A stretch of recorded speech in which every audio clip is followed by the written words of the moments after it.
So there's my Akita, still looking a bit scruffy, and there's her fur that I've just furminated.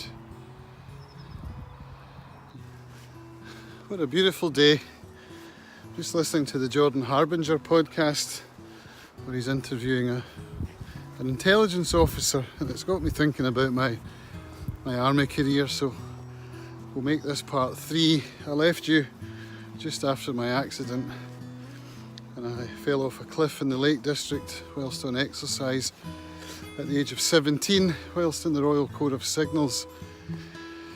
That started a whole series of operations and surgeries, the result of which is now that I walk with a limp, but I did manage to keep my leg.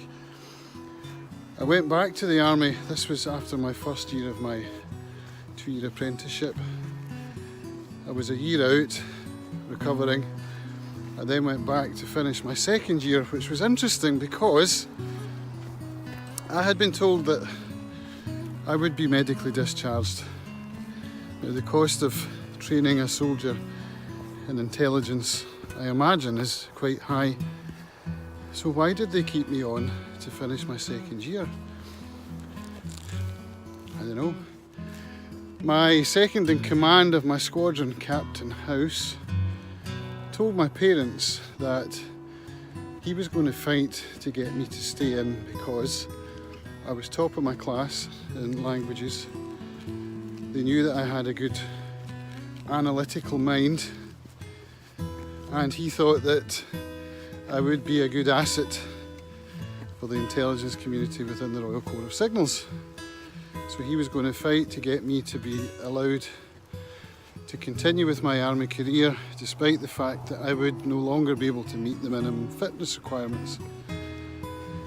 That wasn't important to them. What was important was to have a good analytical mind employed in the intelligence community. That didn't come to pass. Now, the reason I started this series was because I wanted to look at my achievements in order to try and understand better my outlook on life.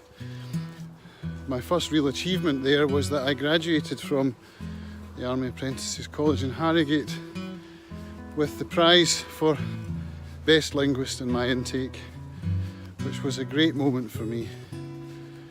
My first real academic achievement.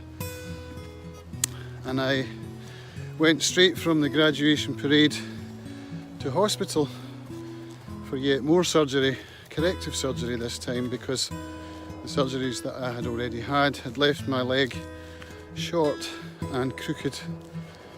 So basically went back into hospital to start another long series of surgeries, at the end of which I was medically discharged. So during that time, whilst recovering, I was still on the army payroll and I went back to school. I went to school as a so-called adult, so I was 18, 19. And I spent 2 years at school sitting the exams that I didn't sit before I graduated from school first time around. And that led me to be accepted to St Andrews University in Scotland to study Russian language and literature.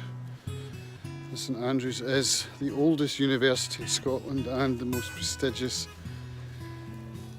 And I started there in 1993, and so began another part of my life. We'll come to that in part 4. See you later.